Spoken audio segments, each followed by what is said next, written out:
My name is Stanton T. Friedman.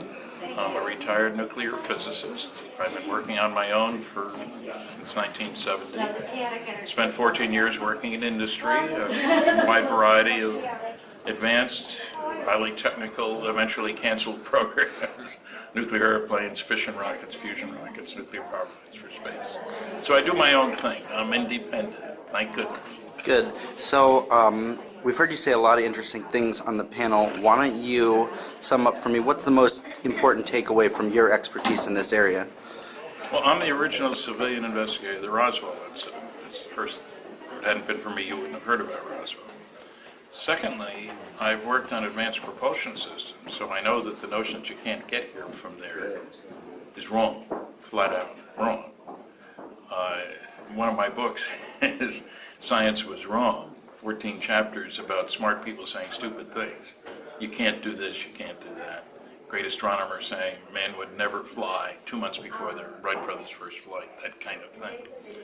So, and also because I've given over 700 lectures in all 50 states, 10 provinces, and 18 other countries, I've heard all the questions before, if you will, and I've had to think about them so that I have an answer on the stage, not tomorrow I'll get back to you kind of thing.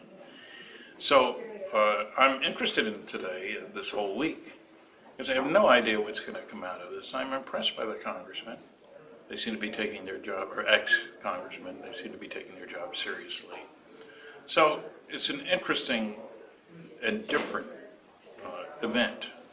I've spoken at a lot of conferences, and this one is different. Format's different, and the tone is different. So what really happened out there at Roswell that we need to know? Well, it was actually near Corona, and a flying saucer crashed, was retrieved by the government.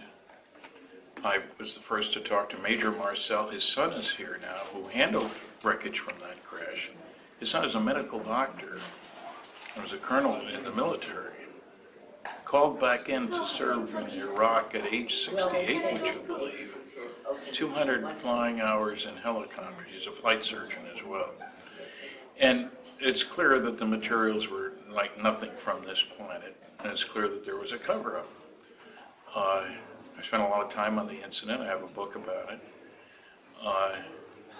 That wasn't the only crash, you understand. There are at least 2 other well-documented crashes. So aliens are visiting, governments are lying. We've taken, it's time for a new view of ourselves and our place in the universe. It wasn't very long ago we thought we were it. Ain't no other planets out there. We're the smartest, we're on top of the heap. Now we know that's not true. And that certainly isn't true.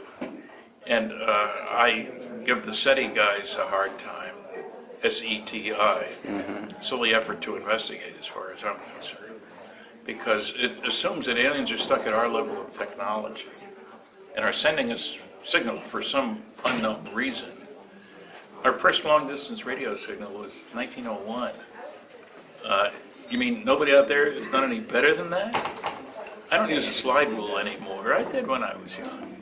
There are better tools around now. So I try to bring a modicum of good sense to the topic, having answered all these questions, having listened to all the objections. I've won debates on the subject with SETI guys, incidentally. So it's an interesting experience. Roswell was not the only one, but it was certainly the first one that got any attention.